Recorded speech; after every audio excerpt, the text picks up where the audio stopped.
Welcome to Pennington Manchester Cooper's Employment Law's latest podcast. I'm Ruby Dinsmore, a partner in the employment team, and I specialise in advising senior executives. Today we'll be talking about neurodiversity, well, specifically the neurodivergent manager or the cognitively diverse manager. I'm joined by Soraya Shaw, founder of Springboard Tribe, an applied organisational neuroscience consultancy that specialises in developing neuroleadership potential and well-being of all staff. Welcome. Thank you. So, moving up the ranks to a people management role can be anxiety-inducing for anyone, but probably more so if you are someone who's neurodiverse or if you're dealing with somebody in your team who is, perhaps. I'm just wondering, the role of manager demands really different cognitive skills to those you've been using in the past. And I'm thinking, the ones that got you the promotion in the first place, they're probably now secondary to the skills that you'll need as a manager going forward. Yeah, definitely. I think there is a saying that people get hired for their technical skills and then fired for their lack of people skills. Oh, that's it just sums it up perfectly, doesn't it? Yeah, but it really does. Before we go into all of that, because up until recently, I probably would have fallen very much into this category. A lot of people probably don't really know what neurodiversity is and what it entails. So could you maybe provide a bit more info? Yeah, sure. So it was actually coined as a phrase back in 1997 by a lady called Julie Singer.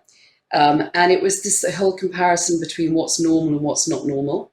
And so those people, dyslexics or who had Asperger's or any of those cognitive ways of thinking and feeling differently came under that label. And that's where the whole neurodiverse label actually came from. So it's a different way of thinking and feeling than what they believe to be typical, and that we now know is not typical. Exactly. Well, this is the thing, isn't it? Everyone probably, without thinking too much about it, always thought that everyone thinks the same. Of course we do. It's normal to be like this, that, and the other. And then you've got somebody who thinks very differently from you. And there's just this confusion because it just creates so many issues. And of course, we'll talk about this as we go through the podcast. But this idea of normal thought is really now just a myth, isn't it? Yeah, complete myth. What's been quite astounding, I know we've had, over the past couple of years, the neuroscience technology has given us so much freedom to actually see what's happening in the brain. And we now know that there is really nothing called, you've got neurotypical anatomy perhaps, but we're all, because of neuroplasticity and learning, we're wired in a very, very different way. So the way that you see the world will be very different to the way that I see the world. And that's based on our DNA, our experiences, our learning, our relationships, our environment. All of it shapes who we are. So the way that we look at it is that it's like your fingerprint. Everybody's fingerprint is different. Everybody's brain is different. That's a brilliant way of thinking about it, I have to say. So really, what we want to cover off in the podcast today is, now that we've got an idea of what neurodiversity is, and somewhat is such a large area that, you have to use terminology, but ultimately we're talking about a whole scale of different ways of thinking that touch on so many different areas as well. It's become a major talking point. So we'll talk a little bit about why we're all talking about it now. I've seen so many articles about this, and it seems to be, a lot of groups talking about it for different reasons, both in law, in politics, even in medical arenas as well. But obviously from our perspective as employment lawyers, we're keen to understand what we need to know and how we can advise our clients as well, and what the difficulties are for senior executives in the workplace and how we can assist them and advise them.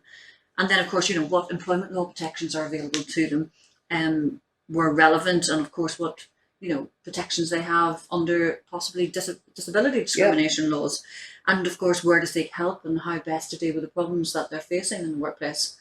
So, just on that, obviously there's a lot of talk about it at the moment. What would be your view as to why we're now talking about neurodiversity more so than probably in the past? That's an interesting question. I think it's because the whole information and knowledge that we're getting on the brain is feeding so much of that. So the whole neuroscience and what's going on. But I also think that there is, with business changing and everything that we've been through, there's a highlight around mental health and what that actually means at the end of the day for people, again, which is all different. But also it's just that businesses recognise they have to work in a very different way now. And if you've always, that saying, if you've always done what you've always done, you'll always get what you've always got. And actually we need people who think differently to address the future world that's kind of coming up before us. Yeah. So it's really, I suppose, reflecting the bigger picture of inclusion and diversity in the workplace. Yes. I mean, the more diverse people you have in your organisation, the more diverse thought, the more different ways of looking at solutions and problems and innovation. So it can only be a good thing. I mean, there's obviously quite a lot of people who probably are diverse thinkers, let's put it that way, really successful people. I mean, you've probably got a long list there as well. I'm thinking Bill Gates, Elon Musk, Nick Keira Knightley, Daryl Hannah, lots of different people, yes. Yeah. And of course Richard Branson, who we all know. I mean, some of the major entrepreneurs, other people in the creative industries, which of course I think is well known to be an area where there's a lot of diversity of thought. But I think from reading some of the information on this, what I'm saying is that at the moment they think there's maybe a 15 to 20% of the population are probably at some level on the diverse thought spectrum, let's call it that. But of course that's going to increase more and more, isn't it? Definitely. I think obviously we've got people who are being diagnosed for the first time in their 50s, so they presumably won't, the next generation come up will probably know that they've got a particular way of thinking that's, diverse, let's say, a lot earlier on. So those numbers are going to increase significantly as well, aren't they? I mean, I know that they're testing now in schools and universities. It's something that's just available to people. So, yeah. Absolutely. I mean, and like I said, a lot of people are talking about it just generally in society, about different, people with different challenges, perhaps, different ways of thinking. But from our perspective as employment lawyers, it's become a major talking point as well, because it does throw up some workplace challenges, of course, which we can talk about as well. And obviously there's also mental health challenges with the people who are maybe neurodiverse, struggling, and how they are interacting, how they're managing and dealing in the workplace, particularly those who aren't getting the support they need. And some people who maybe don't even know that they have certain conditions and don't know how to ask for help, and they unfortunately don't know how to explain it, because I'm not for labels, don't get me right, or wrong on that point at all, but sometimes having a label does get you through the door of a conversation as well, is my thinking on it. So we're already seeing as employment lawyers a massive increase in neurodiversity related discrimination claims. So I think this is something that we need to be aware of, and we need to be talking about, not just within employment, of course, but more as a society conversation as well. Totally. I couldn't agree more with you. I mean, there's a big education piece to do, isn't there? And I mean, that's going to happen more, just like you doing this. This is fantastic. It's helping to raise the questions and the issues and what's going on. And I also think it raises for employers and the employee that there needs to be an honesty, that people can feel safe, that they can speak up. So your point about people having mental health problems is probably because they don't feel secure to actually. I once worked with a graphic designer, absolutely brilliant, and they used to have to do the end of year reports, and the fear they had about writing things and checking copy, but they didn't dare tell their employer about it because they lost their job. And this is the problem, isn't it? Because having the conversation probably allays a lot of the concerns, asking for the help and support. I mean, there's a lot of support, technical support, emotional support, and available mentoring, coaching, things like that, which of course you'll talk to shortly. But it's such a shame. And of course, I've seen people who've left because it's just been too challenging, and there's a fear of saying, surprise, I'm not exactly 100% perfect person. And they're afraid to bring up any shortfalls, as they may view them, in terms of not thinking the way the pack does at work. But I think we're changing that perspective now. We're now saying that actually, do you know what? Diversity is good. Not thinking like I think is probably a good thing.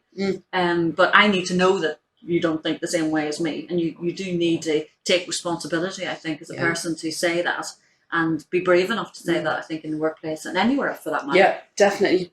But again, it comes down to the environment for you to feel safe, because one of the things the brain is always doing is keeping us safe. That's its role.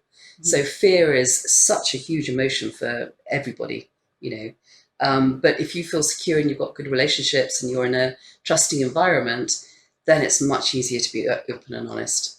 Yeah, it's finding a safe place, isn't it, at Yeah, work, and yeah, being able to be surrounded by people who are supportive and understanding. And that's where the conversation should be going to in an ideal scenario. yeah. So just taking, I suppose, a step back on that in terms of specifically what senior executives might be, how they might be affected if they're, cognitively diverse in thought, to avoid any labeling of neurodiverse or otherwise. But what would be the typical things? I mentioned at the start that all the technical skills, all the brilliance that got them the promotion in the first place, possibly become secondary to the skill set that they need to have and develop as a manager of people. Yeah.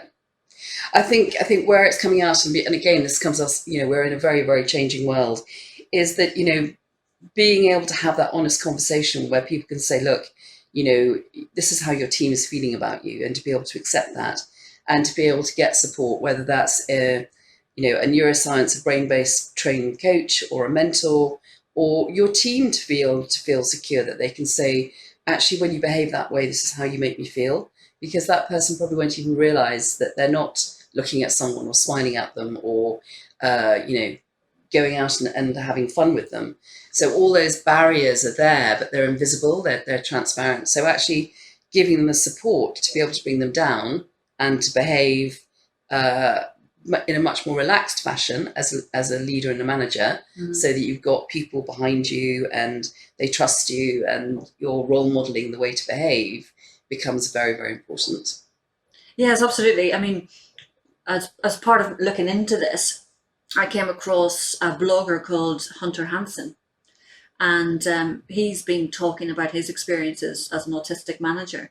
And he said, having climbed up the corporate ladder, providing initially tech support and what have you, right up to a senior position where he was managing 125 people, which is quite, surprising in itself, over six supervisors. But what he said was that following the series of promotions, he found himself suddenly realizing that he was a people leader, but not a people person. And you need that people person skill, don't you, to really be successful. Like I was saying before, a lot of the skills, the dedication, the focus, the detail orientation, all those types of skills that probably got you the promotion. And probably, let's be frank about it, a lot of people are perfectionists who are, say, Asperger's or what have you. And then suddenly they have to deploy soft skills that allow for others not to be perhaps as good as they have been in their role. And then the ability to provide constructive criticism as well as take it, and being able to have that level of management where you can have a conversation that people will not take great offence at. And I think those are the skill sets that are really valuable and maybe more difficult for some people. Definitely, but the key thing here is relationships. We're relational creatures. You were either in the pack or out the pack, and so people actually developing that trust in those relationships, which is an absolute focus. That's forget the technical bit of doing your day job. As you go up, your job is actually about people, and it is about making other people feel secure and safe, and it's all about relationships. If you trust someone, you're going to talk to them. Yeah, and you're going to like them as well. Yeah. There's a lot of things that really make it a lot easier in work if you're not seen, if you're liked for who you are, the person you are, and that a lot of that is to do with, networking skills and the like, formal or otherwise. I mean, you mentioned, the challenges with empathy, with eye contact, understanding, sarcasm, irony, even jokes, dare I say it, even banter in the work, which, as every employment lawyer will probably be doing, shaking their head at the word. I mean, the lack of maybe some of those skills can have such a detrimental effect on the team. And I've certainly dealt with many cases where people have raised grievances against people because they felt that they were being incredibly rude, that they're being ostracized, they're being excluded and various things. And that's from both sides, both from people who are cognitively diverse, thinking that they're being left out of social situations and things like that, and then others who are in the team feeling that they've really received a a really harsh response, when Yeah. it's just a lack of ability to deliver a message, but also almost a black and white way of delivering a message, which doesn't have the softer The impact that nuances to others. it and Exactly, empathy. Yeah, exactly. yeah.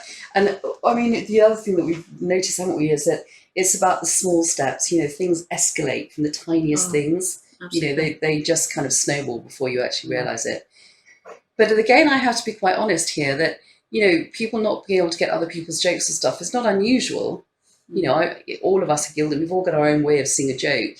But if you're in an environment where you can, someone go, you didn't get that, did you? Or, and making it acceptable is very different from feeling that you're being criticised. And it is the people skills. It is, and it's also, I think, sometimes just a complete lack of understanding. They don't understand the concept that's are being used as part of the joke, and particularly with sarcasm and irony and things like Yep. that. And maybe the response then becomes unsuitable, for want of a better word, and that creates further strains in relationships. Oh, yes. Yep. So, I mean, they're the things obviously that we know. Senior executives who are, let's say, cognitively diverse come across in the workplace, both personally, how they interact, but also how they interact with a team and how their team interact with them. I mean, what would you say could be done to prevent some of these issues arising? I think just sitting here talking to you, I think one of the key things is, and it's what we all need to do, if we're going to kind of develop and grow. And as we know, leaders should never stop learning. That's kind of the key thing.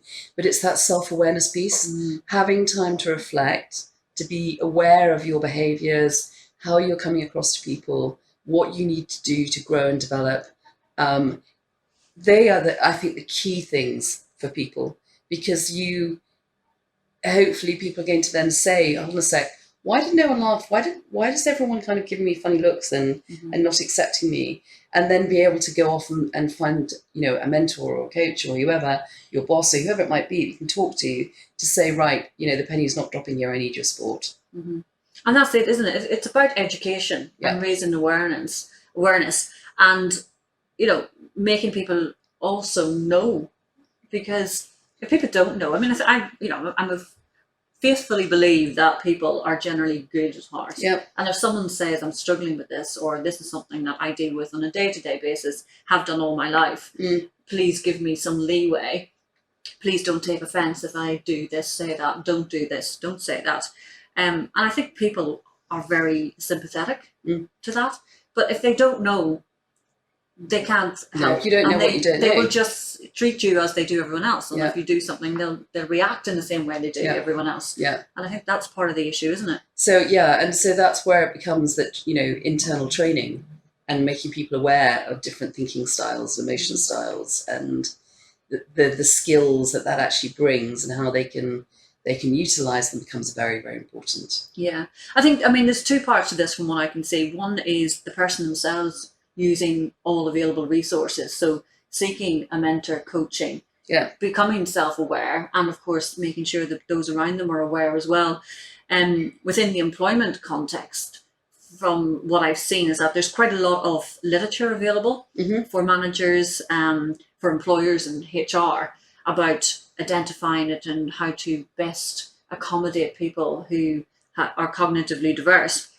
What I haven't seen is literature for the individual themselves to take steps on how to approach it and how best to do it. And it may exist obviously more generally outside of the employment context, but I haven't seen too much within the workplace environment whereby people can say, I need to do certain steps to help myself, and I need to be able to ask my employer to take certain steps to help me, and I need my team to be accommodating as well. I think that part of that is it's probably because it hasn't been formalised, because this is new. Because actually, if you look at all the leadership and management training, there's so much around self-awareness and how you treat people and how you behave and how you negotiate, how you ask for help. So the information's there. It's probably just not packaged under this label at the moment. Well, that's very true, because I imagine a lot of people have made accommodations informally to themselves, to their working environment.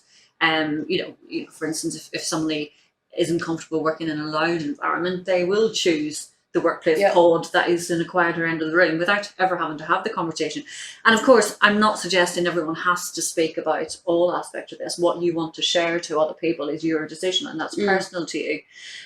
But of course, it has to be remembered that if you don't share the information, then you need to understand then that people can't make the accommodations that could help you. I mean, more and more firms are coming up with neurodiversity policies, and the contents vary in terms of what's useful and not. What would what does Springboard Tribe, what could you provide by way of support for people? Okay, so we provide, basically we teach people about the brain. So I work with a lot of companies, employers who want to understand things like change management, imposter syndrome, stress, resilience, and actually understanding the neuroscience gives them a real understanding of what's actually happening for people. So that's one offering. The other is the one-to-one executive brain coaching. So you're helping that individual understand what's going on in their head, and having a safe space that they can talk and be open and trust somebody who's not completely non-judgmental about it at all, but has a knowledge and experience. And then, of course, there's mentors, and as other people perhaps in the organisation who think in a similar way to them. And there's occupational health and the kind of medical professionals as well, if that person feels that they need much more. And that's probably where a lot of the legal arena would sit as well, making sure that they're getting occupational health, that they've got access to coaching, mentoring, and there's a support network in the workplace. You've taken all the steps then, and really supporting people. But of course, I mean, there's definitely those who, I guess, the condition that they have is so severe that it goes beyond just making, minor informal accommodations. I mean, without a doubt, there's been an increase in disability claims that we see as employment lawyers, and a lot of it, the core subject of that is neurodiversity. So, whatever condition within that entire description. There are certainly people who probably aren't aware, but their condition probably would meet the threshold of disability in law. And once that's established, their employer does have duties to make what's called reasonable adjustments to assist them and to provide them with the support that they need to continue in their role. And I think there has to be an knowledge, both from the point of view of the employers, to understand that it's not just a question. The answer that they get, they need to seriously consider to see whether or not they have got legal obligations on the back of those conversations as well. And of course, even outside of people raising disability claims and what have you, you've got the challenges of responding to grievances that you're the subject of, or indeed raising grievances to try to get the help you need if your informal requests are not being met. So obviously and sadly, a lot of employment lawyers will be seeing much more of these types of cases coming through, I think, over, years, I imagine. I agree. And I think we're also, companies do have occupational health people that they can turn to, and the psychologists who deal with the health. So there are actually probably a lot more avenues than when you just sit here kind of opening it up, that people can actually turn to and organisations can turn to. Yeah. So I think, if I was summing up the help that's available, obviously self-awareness is first. Work out what your needs are. Have the conversation with your employer, with your colleagues. Let them help you as much as possible. If that fails, I'm a lawyer, of course I'm going to say, it's a bit self-serving to say it, but take legal advice. If you know you're not being treated well, you've done what you believe to be all manner of steps to try to make sure things are better. Take legal advice, know your rights, assert your rights. And, a lawyer will be able to help you, hopefully stay in that working environment, but better, or help you to extricate yourself from it and go to somewhere that's going to value you. And your diversity of thought. And it's remembering that there's a spectrum. We can be very extreme in different ways, and there are lots of examples of organisations that are doing brilliant things for specific people who cognitively think in a more diverse way, that their talents will actually match those roles.